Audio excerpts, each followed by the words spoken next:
কমলাকে দেখে চট করে বোঝা যায় না ও বিধবা কি কুমারী। অবশ্যই বেশভূষা দিয়ে মেয়েদের অবস্থার পরিচয় দেওয়ার সেকেলে প্রথাটা এখন আর নেই। এখন সধবা কুমারী উভয় দলই পছন্দ করে নিয়েছে বৈধব্যের বাহুল্যহীন পরিচ্ছন্নতা। অলঙ্কারের ভারে ভারাক্রান্ত হয়ে পদমর্যাদার বিজ্ঞাপন দেবার চেষ্টাটা এ যুগে কম, অন্তত সভ্য সমাজে নেই। এমনকি পতিগরবিনীর হাতিপার শাড়ি ক্রমশ ক্ষীণতর হতে হতে ইঞ্চি পার, নরুন পার, চুল পার, অবশেষে নির্মূল পারের রূপ নিয়েছে। দোকানে গিয়ে অনায়াসেই বলা যায়, খান কতক থান শাড়ি বার করুন তো। শুনে দোকানে চমকে উঠবে না। ২০-২২ গাছা চুরির পরিপূরক হয়তো কেবলমাত্র একটি ঘড়ি। কিছুদিন আগেও কর্ণভূষণটা ভূষণ হিসেবে গণ্য হতো, সভ্য সমাজেও হতো। সম্প্রতি তার জাত গিয়েছে।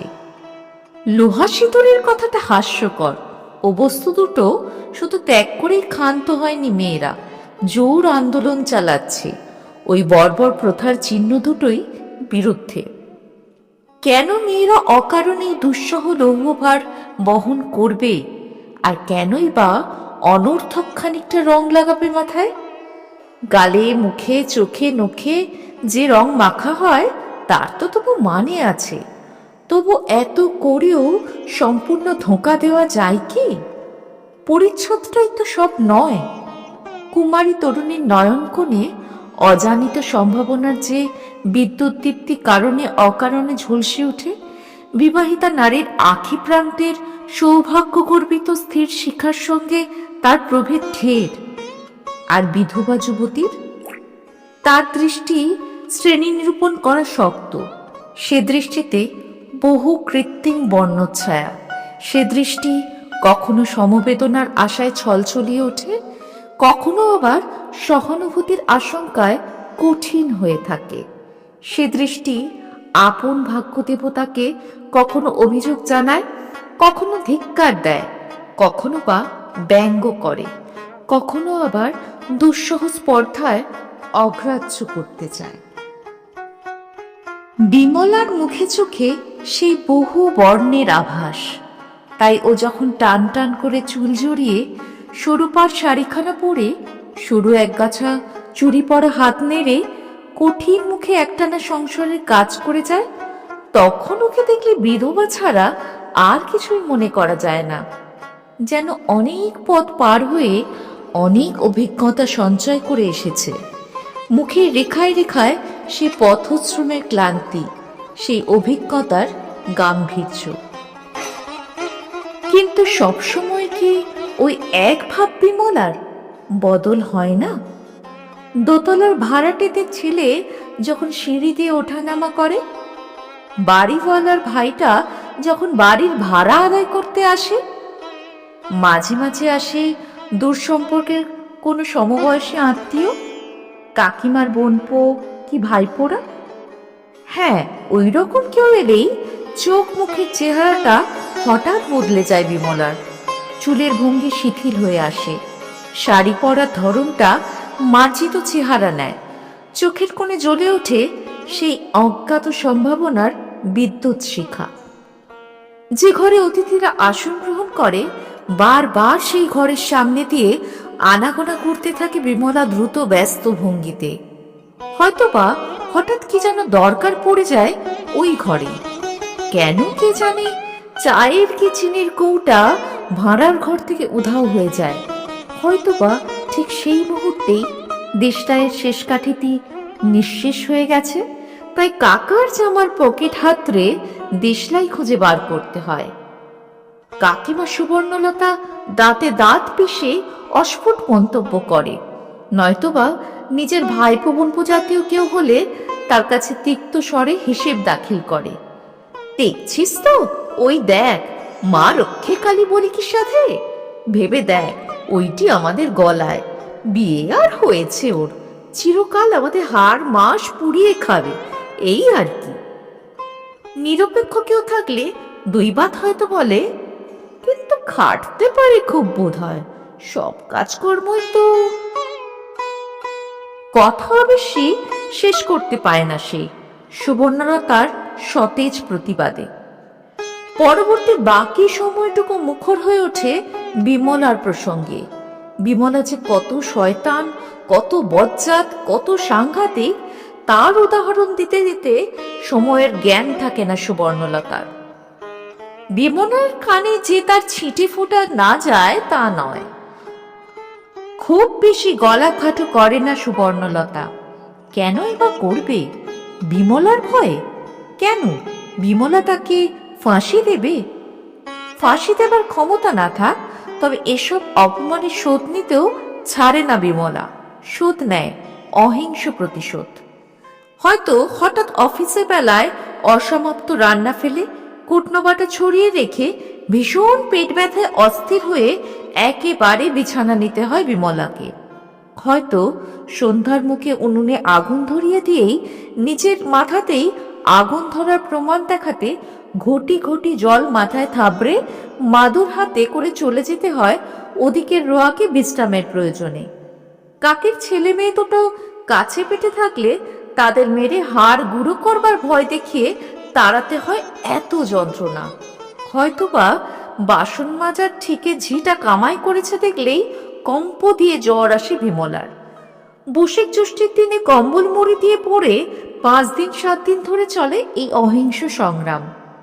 আবার হয়তো কোনোদিন কেউ আসে, হয়তো দোতলার ভাড়াটেদের নীরেন উপর নিচ করবার সময় বিমলাকে উদ্দেশ্য করে প্রশ্ন করে, হেমন্তবাবুর জ্বর হয়েছিল, আছেন কেমন? কি হেমন্তবাবু অফিস থেকে ফিরেছেন কিনা? চট করে বদলে যায় বিমলা। দ্রুত ভঙ্গিতে আনাগোনা করে রান্নাঘর থেকে ভাঁড়ার ঘরে, তৎপর হয়ে ওঠে সংসারের কাজে, কাকিকে ঠেলে পাঠিয়ে দেয় শোবার ঘরে।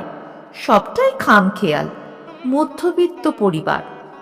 সুবর্ণলতার শরীর খারাপ, কাজে বিমলার পড়াশোনার কথা ওঠেই না। কবে নাকি সে কোন তামাদি যুগে ক্লাস 8 পর্যন্ত পড়েছিল। মেয়ে দেখাবার সময় সেই ঘটনাটার উল্লেখ করেন হেমন্তবাবু। বলেন, বাড়ির অসুখ বিসুখে স্কুলটা ছাড়িয়ে নিতে হয়েছে, কিন্তু ভারী পড়ার ঝোঁক মেয়ের। এবছর ম্যাট্রিক দেবে বলে প্রাইভেট পড়ছে। বলতে গিয়ে কেন যে হাসি পায় না হেমন্তবাবু।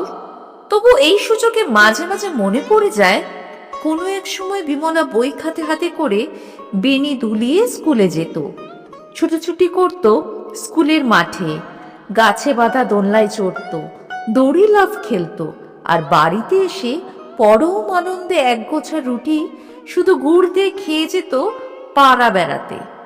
অনিলাদের রোয়াকে ছিল ঘুটিং খেলার আড্ডা, বাসন্তীদের বাড়ির ছাতে কানামাছি কুমির কুমির খেলার।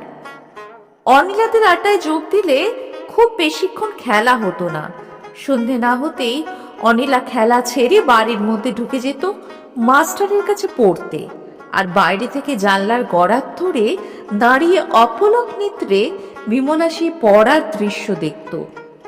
জোর আলো জ্বলছে ঘরে, টেবিলের সামনে চেয়ার পেতে বসেছে অনিলা মুখ নিচু করে। কেমন যেন গম্ভীর গম্ভীর দেখায় তার মুখ, মনে হয় অন্য জগতের জীব।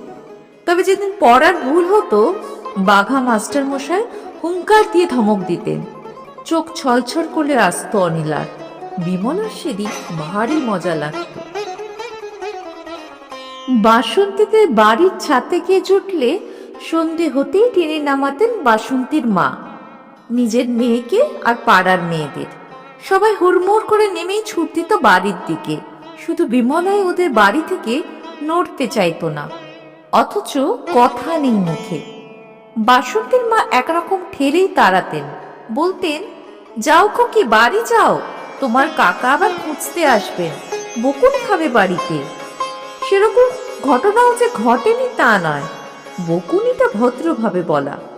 রাত্রির হয়ে গিয়েছে দেখে কাকা পাড়া তল্লাশ করে ভাইজিকে উদ্ধার করে নিয়ে গিয়েছেন, গিয়ে পিঠের ছাল তুলেছেন তার।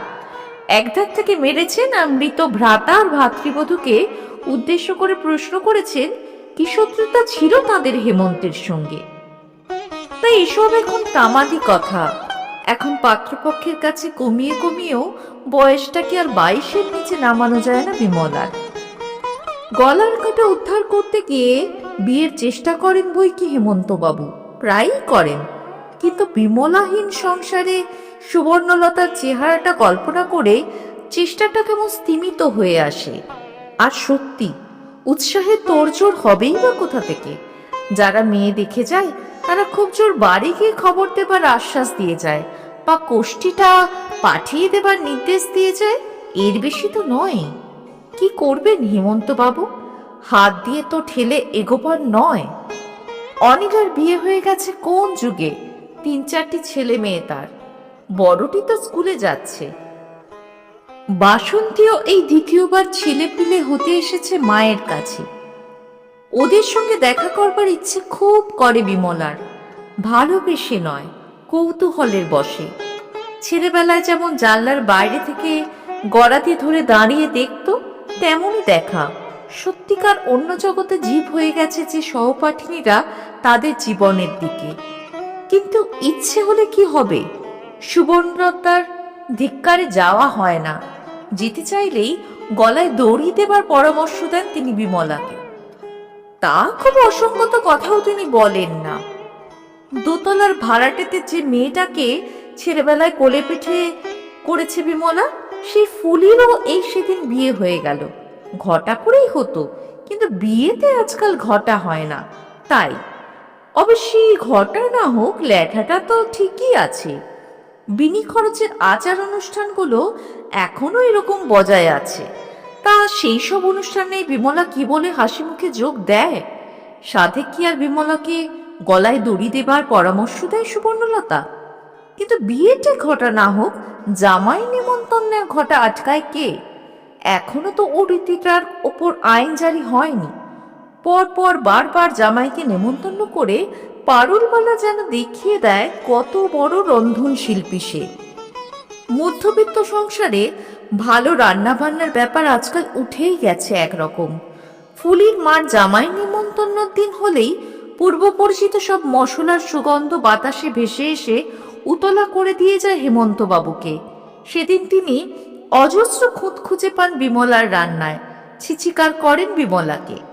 এত বড় বুড়ো ধিঙ্গি মেয়ে ফুলির মার কাছে গিয়ে 2-4টে ভালো মন্দ রান্না এতকালেও শিখে নিতে পারল না দেখে মন অবাক হয়ে যান।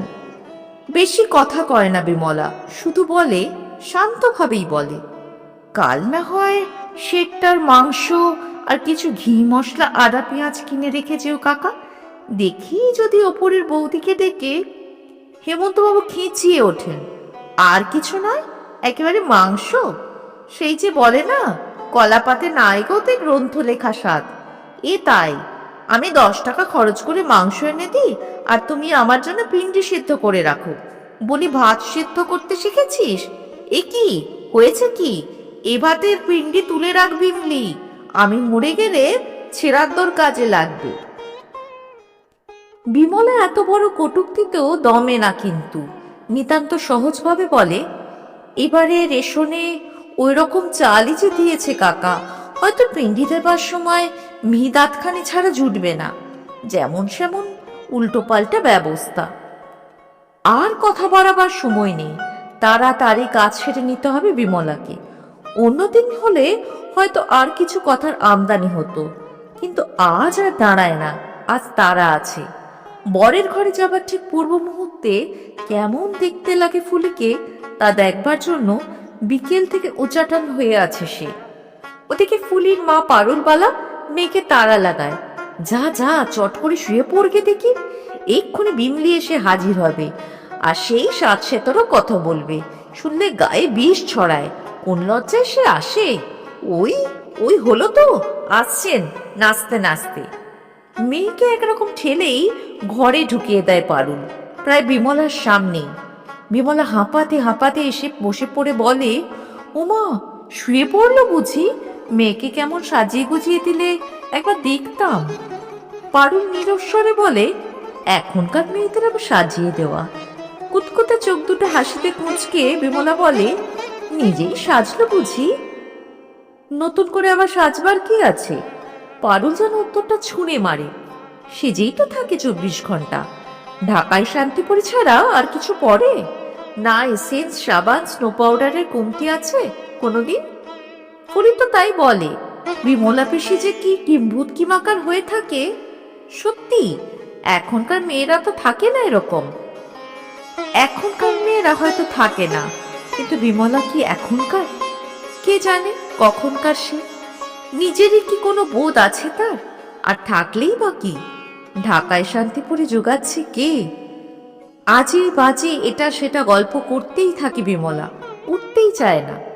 পারুল এক সময় হাই তুলে উঠে দাঁড়িয়ে বলে, যাই বাবা, শুয়ে পড়ি গে, ঘুমে চোখ ভেঙে আসছে, সারাদিন যা খাটুনি। তা সত্যি। বিমলা উৎসাহিত হয়ে ওঠে। জামাই এলে যা রান্নার ঘটা তোমার! কি কি রাঁধলে বৌদি? কাল শুনো ঠাকুরজি, বলে চলে যাবার ভান করে ফুলির মা, কিন্তু যায় না। সিঁড়ি দিয়ে নামতে গেলেই ছোট দেওর নীরেনের ঘরের সামনে দিয়ে যেতে হবে বিমলাকে। নীরেনের ঘরের দরজা এখন খোলা, আলো জ্বলছে। নীরেনকে বিমলার কাছ থেকে আগলে বেড়ানোটাই পারুলের একটা কাজ। দেওরকে তো আগলে বেড়ায় পারুল, কিন্তু জামাইকে সামলাতে পারল কই?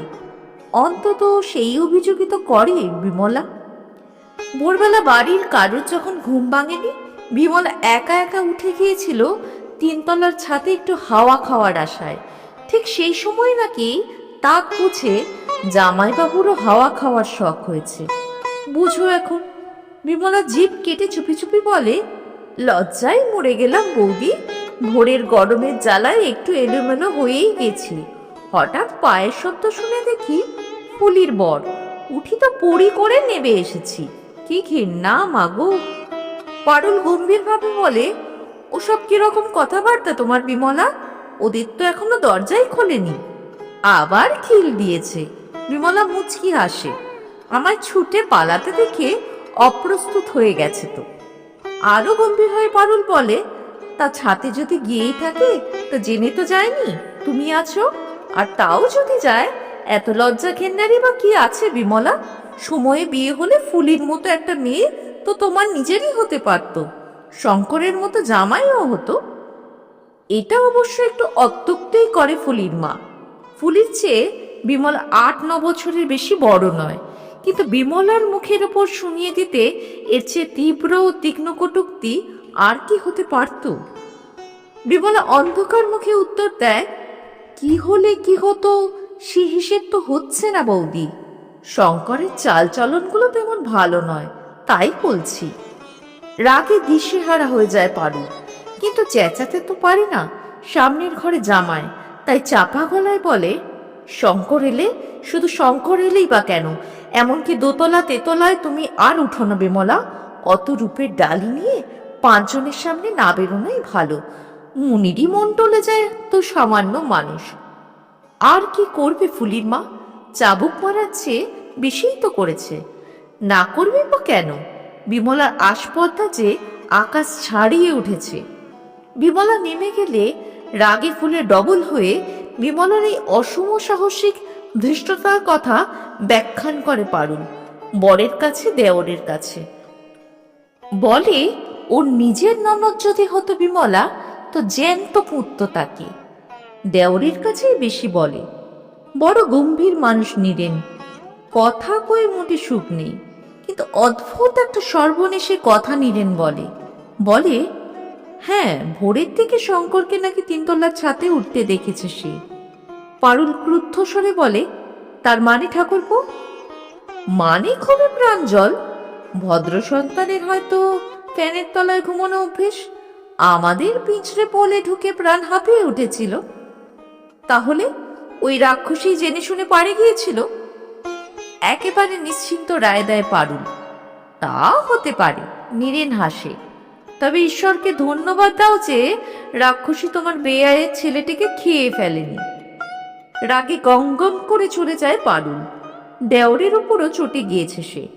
ঠাট্টা করে বটে নীরেন, কিন্তু অবাকও একটু হয় সে। অনেকদিন ধরেই দুটি পরিবার একই বাড়িতে বাস করছে। ছেলেবেলা থেকেই দেখে আসছে বিমলাকে একটা হাস্যকর বস্তু ভিন্ন আর কোনো ধারণাই তো ছিল না তার উপর। হঠাৎ সে এমন ভয়ঙ্কর হয়ে উঠল কোন ফাঁকে? স্বেচ্ছায় নিজেকে কেন্দ্র করে একটা বিশ্রী আবহাওয়া সৃষ্টি করবার অর্থ কি? আচ্ছা, বিমলার উপর নীরেনের এটা অবিচার নয়? বিমলা আবার ভয়ঙ্কর হলো কোথায়? পৃথিবীটাই যে ভয়ঙ্কর হয়ে উঠেছে বিমলার কাছে। বিমলা দোতলায় ওঠা বন্ধ হয়ে গেছে বটে। ২৬ বছরের মেয়েকে ঠ্যাং খোঁড়া করবার ভয় দেখিয়ে রেখেছেন হেমন্ত বাবু, কিন্তু নিচের তলাতেই কি বিপদের অভাব? বাড়িওয়ালার ভাইটা যে কদিন ভাড়া রসিদ দিতে এসে আরেকটু বলে বিমলার হাতখানা ধরে ফেলেছিল, তার কি? সামনের বাড়ির নতুন ভাড়াটেতে ছেলেটা যে ঠিক বিমলার রান্নাঘরে জানলার সামনে দিয়ে সিনেমার গান গাইতে গাইতে যায়, কি বিহিত হচ্ছে তার? হেমন্তবাবুর অফিসের যে ছোকরা এ পাড়ায় থাকে, কালে কসমিনে হয়তো যাবার সময় হেমন্তবাবুর খোঁজ নিতে যেত। আজকাল নিত্যেই তার আশা ধুম পড়েছে কেন? হেমন্তবাবুর শরীর খারাপ তো তার কি মাথা ব্যথা? ওসব ছল ছাড়া আর কি? কড়া নাড়লেই তো দরজা খুলতে সেই বিমলা, দরোয়ান তো নেই দূরে। তবে সাধে বলছি, পৃথিবীটাই ভয়ঙ্কর হয়ে উঠেছে বিমলার পক্ষে। অথচ বলতে গেলে খুড়ির কাছ থেকে এক ফোঁটা সহানুভূতি জোটে না বিমলার, বরং ঠোঁট উল্টে ব্যঙ্গ করে সুবর্ণ বলে, ছোড়াগুলো যে হাঁটুর বয়সী বিমলি, বলতে ঘেন্না হয় না? নয়তো আরো কুৎসিত করে বলে, রূপ দেখে জ্ঞান হারায়, তা সামলাতে পারে না বোধ হয়। এবার থেকে বরং বোরখা পরে থাকিস বিমলি। একা বলে সুখ হয় না, পারুলকে ডেকে ডেকে বলে আর হাসাহাসি করে। পারুলের আবার সব গল্প ঠাকুরপোর সঙ্গে করা যায়। বিয়ের কোণে বেলায় এসে নীরেনকে দেখেছিল ১২ বছরের নাবালক বালক। দেওরের সম্বন্ধে সেই নাবালক বোধটা এখনো সমানেই প্রায় রয়ে গেছে পারুলের। ও যে এমএ পাশ টাশ করে এখন দিব্যি মাতব্বর প্রফেসর হয়ে বসেছে, নিজস্ব গল্পগুলো করবার সময় সেটা মোটেই ভাবে না পারুল। তাই আজকাল ওর গল্পের বেশ ভালো খোরাক জোগাচ্ছে বিমলা। নীরেনকে হাতের গোড়ায় পেলেই সেই সব সভ্য ভব্য কথার আমদানি করে বসে।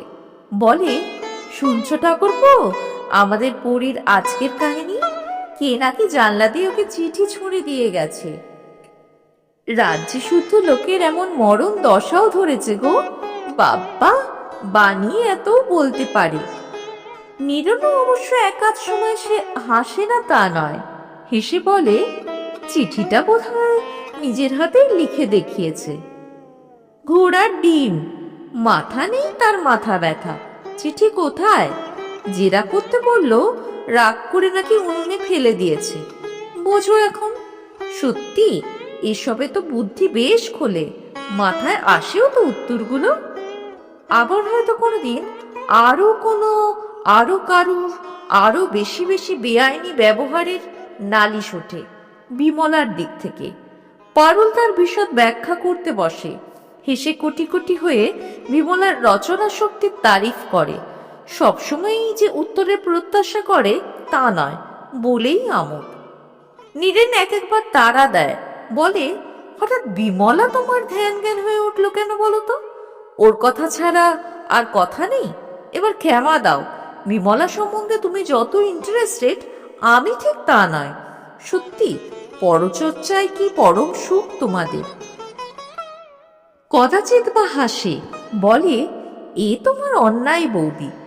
গল্প রচনা করছে তাই বা ধরে নিচ্ছ কেন? ত্রিসংসারে কি মন্দ ব্যক্তি নেই? সবাই আমার মতো মহাপুরুষ। পারুল হেসে গড়ায়, বলে, তোমার মতো মহাপুরুষ না হোক, সৃষ্টি সুষ্ঠু লোক পাগলও তো নয় ঠাকুরপো। প্রেমপত্তর, গোলাপ ফুল, সিল্কের রুমাল ছুঁড়ে দেবার উপযুক্ত পাত্রী আর কোনোখানে কারোর জুটছে না। আহা, অত অবিচারী বা কেন তোমাদের? কালো কি কেউ হয় না? আমাদের সাগর পিসির মূর্তিটা কল্পনা করো, আমাদের সাগর পিসুমশাই তো সেই গিন্নি নিয়েই। পারুল তর্ক শুরু করে, বলে, তাদের আমলে ছেলেবেলায় বাপ মায়ে বিয়ে দিত, লোকে জানতো এই রত্নটি আমার একমাত্র। সে আর করবে কি? তাই বলে সেই মূর্তি দেখলে কারোর প্রেমে পড়বার শখ হবে? হবে না কেন? তোমারই তো বলো, এক্ষেত্রে হাড়িডোমও অচল নয়। পারুল দুই চোখ বড় বড় করে বলে, ও ঠাকুরপো, তুমি ওর হয়ে অত ওকালতি করছো, দেখে ভয় লাগছে। লাগছে নাকি?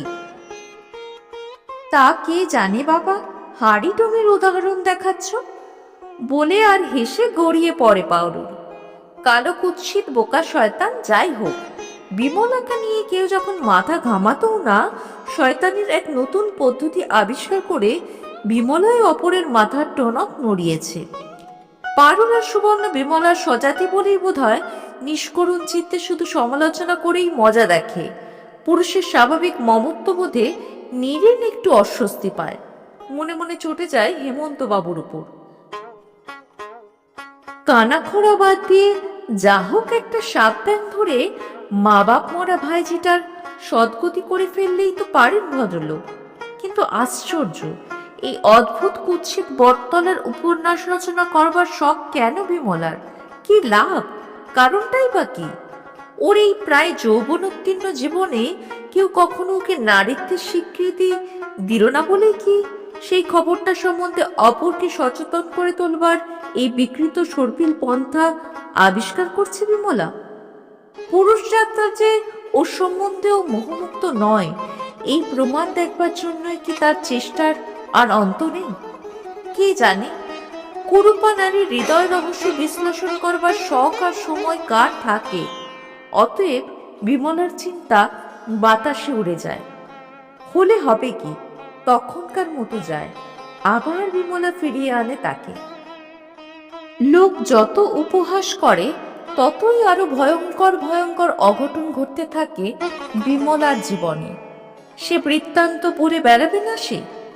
এই যে সুবর্ণর বন্ধু 12 মাস আসে যায়, হঠাৎ যে সে চা নিতে গিয়ে বিমলার হাতখানা চেপে ধরল, সে ঘটনা হজম করে যাবে বিমলা? কেন? তার বুঝি মান মর্যাদা নেই? ফিসফিস করে পারুলের কাছে বলবে না? আর কেউ নয়, সুবর্ণলতার বোনপো। এরপরও সুবর্ণলতা হাসাহাসি করবে এমন আশা করা যায় না। নিজে বিমলার গায়ের উপর গেলাস ছুঁড়ে মেরে কালশিটে পরিয়ে দিয়ে ক্ষান্ত হয় না। হেমন্তবাবুকে দিয়ে আগা 5 তলা চাবুক মারাবে এই আশ্বাস দিয়ে রাখে বিমলাকে। সশব্দেই ঘোষণা করে, চেঁচিয়ে চেঁচিয়ে বলে, এ মেয়েকে কেন তার মা আতুরে গলা টিপে মারেনি।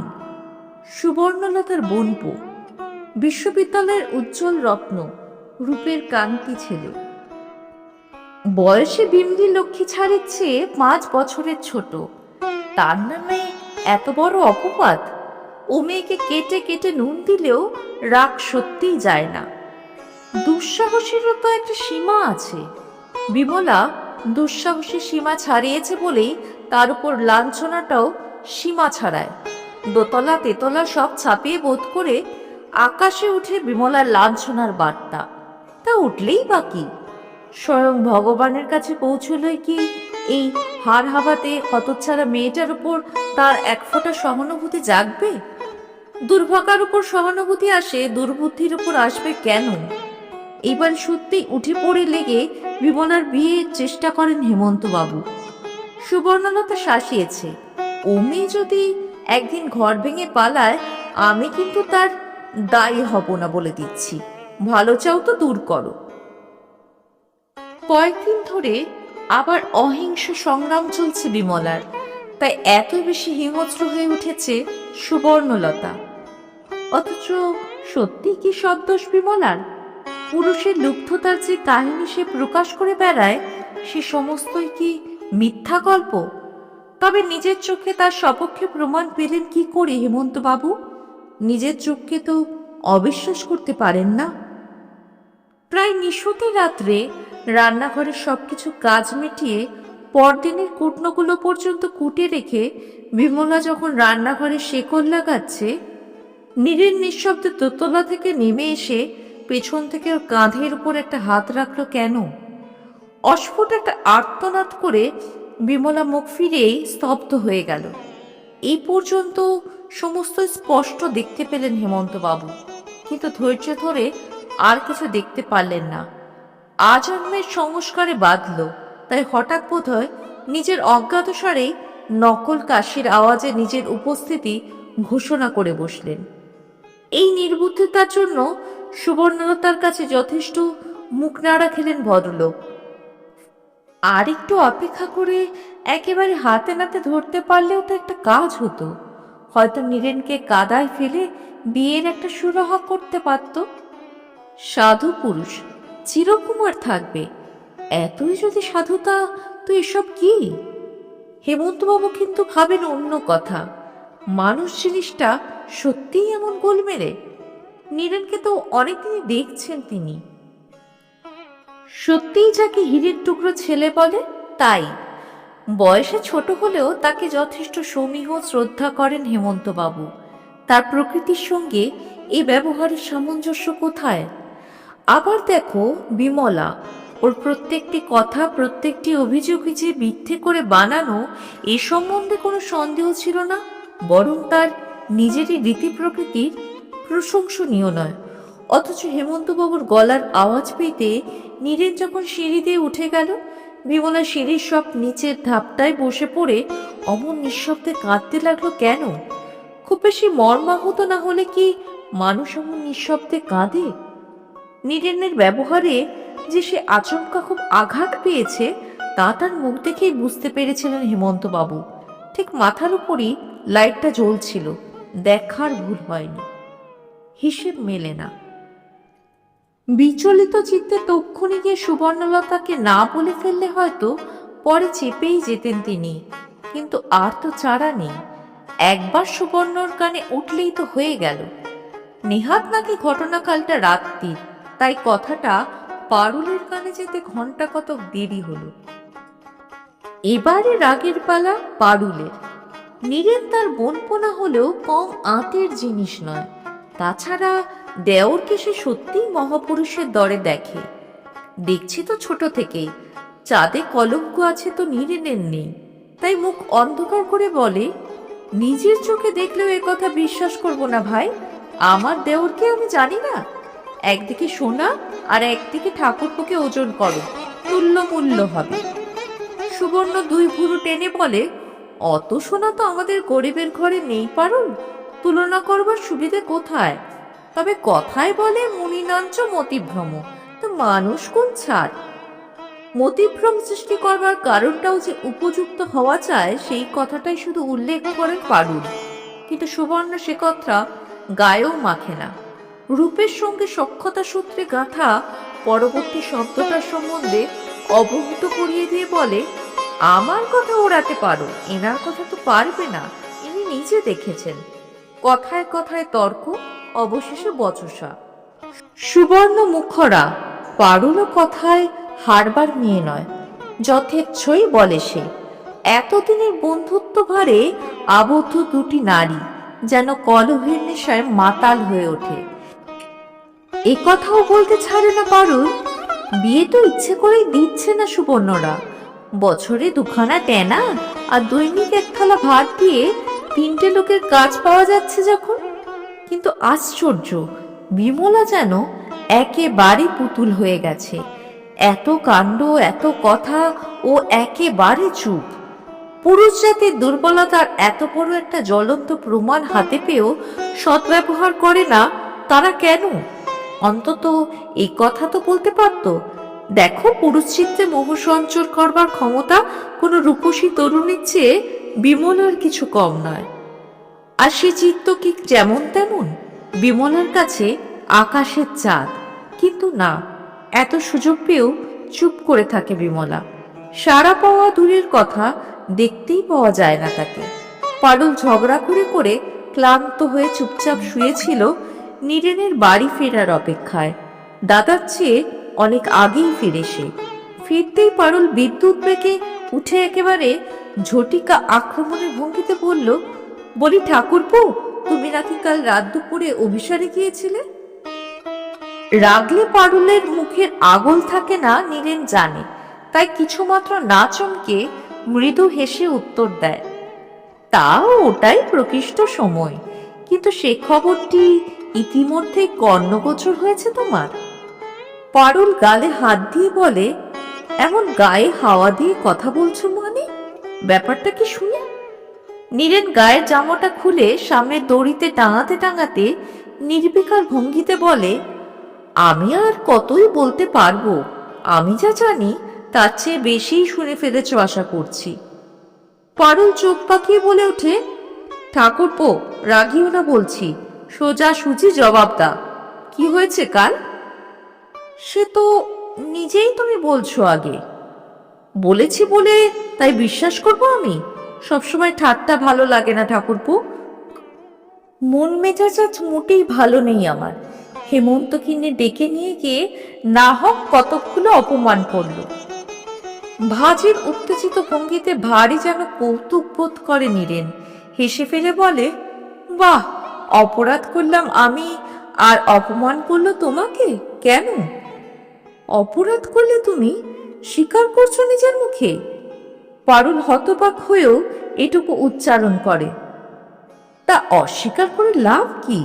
কেবলই হাসে নীরেন। অব্যাপারে সুব্যাপারম তো, লোক জানাজানি হয়ে একাকার।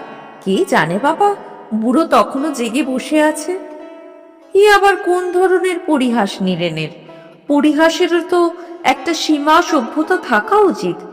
ওর এই উৎকট পরিহাসের ভঙ্গিতে বাক্যটু পারুরও বোকা মনে যায় যেন, তাই বোকার মতোই বলে, তবে যাও না, যাও বিমলেকে বিয়ে করো গে। তাছাড়া আর উপায় কি? অবলীলাক্রমে উচ্চারণ করে নীরেন। বলে এলাম তাই হেমন্ত বাবুকে। তা বলে সত্যিই তুমি? ঠাকুরপো তুমি কি পাগল হয়ে গেছো? না, ঠিক অতদূর পৌঁছাইনি বোধহয়। আরো কি হবে ঠাকুরপো? আর কি হতে পারে? শেষ পর্যন্ত কিনা বিমলিকে? ছি ছি ঠাকুরপো, গলায় দিতে দড়ি জুটল না তোমার? ঠাকুরপো সশব্দে হেসে ওঠে। গলায় দিতে দড়ি তো এক গাছা জুটলো বৌদি, ফুলের মেলা আর জুটলো কই? পৃথিবীতে যত সব অঘটন ঘটে তারই নমুনা স্বরূপ সত্যিই একদিন নীরেনের সঙ্গে বিমলার বিয়ে হয়ে গেল। এরপর সহজেই মনে করা যেতে পারে বিয়ে পাগলা বিমলা আহ্লাদে আটখানা হয়ে উঠেছে। কিন্তু কই, সেই রাত থেকে সেই যে মৌনব্রত নিয়েছে বিমলা, সেই ব্রত ভঙ্গই হলো না যে। 12 বছর সময়কে যদি এক যুগ বলে ধরা হয়, তো একটা যুগ ব্যাপী আকাঙ্ক্ষা শেষ হলো তো তার। সুদীর্ঘকাল ধরে কত জনের দেখে, কত জনের শুনে, মনে মনে কত কল্পনায় যে করে রেখেছিল বিমলা এই রাত্রিটির জন্য। অনেক আশায় গড়া, অনেক কামনার রঙে রাঙানো ফুলশয্যার রাত্রি, সে কি শুধু বরের পায়ের কাছে পড়ে পড়ে চোখের জল ফেলবার জন্য? এই কি পরিকল্পনা ছিল বিমলার? অনেকক্ষণ নিঃশব্দে কাঁদতে গিয়ে নীরেনুর মাথার উপর একটা হাত রেখে মৃদু হেসে বলে, এবার থামো। চোখের জলটা সমস্ত খরচ করে ফেললে ভবিষ্যতের জন্য রাখবে কি? বৌদির একতারে ঘর করতে হবে, সেটা ভুলো না। তবু বিমলা মুখ তোলে না, তেমনি মুখ ঢেকেই বলে, তুমি কেন এমন করলে? কেন আমাকে চাবুক মারলে না? কেন আমাকে একেবারে মেরে ফেললে না? নীরেন হেসে উঠে বলে, একেবারে মেরে ফেলবার ইচ্ছেটা মাঝে মাঝে প্রাণে জাগতো সত্যি, কিন্তু ফাঁসির ভয়টাও তো উড়িয়ে দেবার নয়। ভেবে চিনতে এই সমাধানটাই সহজ মনে হলো। এত শাস্তি যে আমি সইতে পারছি না, আমি কি করব? শাস্তি? কি আশ্চর্য! হায় বিধি, এই ছিল ললাটে আমার। বেশ স্পষ্ট করেই হেসে ওঠে নীরেন। এমন দুর্ভাগা আমি যে আমার সঙ্গে বিয়ে হওয়াটা শাস্তি? হ্যাঁ, শাস্তি, 100 বার শাস্তি। শাস্তি ছাড়া আর কি? সরাহত বন্য পশুর মতো নীরেনের পায়ের কাছে বিছানায় মুখ ঘষতে থাকে বিমলা। তার আবেগের অভিব্যক্তির ধরনটাই হয়তো এমনই অস্বাভাবিক। পিঠের ওপর ভারী আর কোমল একখানা গভীর হাতের স্পর্শ পায় বিমলা। হয়তো এই স্পর্শের মধ্যেই ছিল তার প্রশ্নের উত্তর। তবু মৃদু গম্ভীর একটি স্বর কানে আসে, ওরকম করতে হয় না। ছি, এসো, উঠে এসো। নিজেকে অত বেশি ছোট ভাবতে নেই বিমলা। কুসুমকলির ব্যাকস্টেজে আজ আপনারা শুনলেন সাহিত্যিক আশাপূর্ণা দেবীর একটি ছোট গল্প নীলকণ্ঠ। গল্প পাঠে আমি সহেলি। গল্পটি কেমন লাগলো শুনে জানাতে ভুলবেন না।